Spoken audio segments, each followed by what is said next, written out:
আসসালামু আলাইকুম ওয়া রাহমাতুল্লাহ। আশা করি আপনারা সকলেই ভালো আছেন। আলহামদুলিল্লাহ, আল্লাহর অশেষ রহমতে আপনাদের দোয়ায় আমিও ভালো আছি। আমি কিছুদিন আগে একটি ভিডিও দিয়েছিলাম শেখ আলী হাসান ওসামা ও বিরাদার রাহুলকে নিয়ে।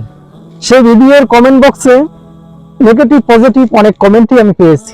আমার অনেক আহলে হাদিস ভাইদের দাবি ব্রাদার রাহুল নাকি এ যুগের শেখ নাসিরউদ্দিন আলবানী রহিমাহুল্লাহ। আবার এমন দাবি করে থাকেন শেখ মতিউর রহমান মাদানীর সাথেও। আরো আমার কিছু ভাই এমন দাবি করে থাকেন উনি নাকি বাংলার জাকির নায়েক। আরে ভাই, কোথায় শেখ সাহাবী আর কোথায় ছাগলের মেধি? কথায় কেউ কষ্ট হয়ে থাকলে ক্ষমা করবেন, তবে কিছু কিছু সময় কিছু কথা বলাই লাগে। তার আগে একটি ভিডিও আপনাদেরকে দেখাতে চাই, সেখানে ব্রাদার রাহুল কি বলেন আপনারাই নিজেরাই শুনুন। শিক্ষাগত যোগ্যতা, ধর্মীয় শিক্ষা আমার জিরো, কিছুই নেই। কোনো মাদ্রাসাতে জীবনে পড়ার উদ্দেশ্যে আমি কখনো যাইনি, তবে বক্তৃতার জগৎ অনুযায়ী গিয়েছি। আর এমনি জেনারেল শিক্ষিত, আমি বিএ কমপ্লিট করছি, ইতিহাসে অনার্স। এটা হিস্ট্রি বলতে এটা ইসলামিক হিস্ট্রি নয়, আমাদের ইন্ডিয়াতে ইসলামিক হিস্ট্রি নেই, মানে আমাদের আন্তর্জাতিক হিস্ট্রি যেগুলো আছে,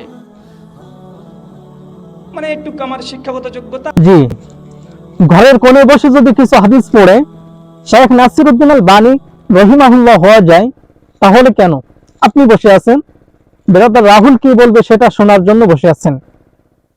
আপনি যান না, আপনি একটি ল্যাপটপ কিনে ঘরের কোণে বসে হাদিস পড়া শুরু করে দেন, আপনিও বাংলার জাকির নায়েক হয়ে যান।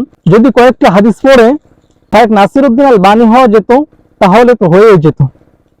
আপনাদের দাবিটা এমন হয়ে যাচ্ছে না যে কিছুদিন এমবিবিএস ডাক্তারের সাথে থেকে অপারেশন করা শিখে অপারেশন করতে গিয়ে ধরা খেল। যাদের কাজ তাদেরকে করতে দিন, আলেমদের কাজ আলেমদের করতে দিন। যার তার থেকে মাসা আলা নিবেন না, যার তার থেকে সঠিক সিদ্ধান্ত পাবেন না।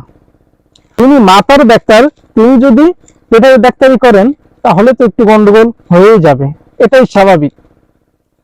আশা করছি কথাগুলো বুঝতে পারছেন, আর বোঝাতে ব্যর্থ হলে ক্ষমা সুন্দর দৃষ্টিতে দেখবেন।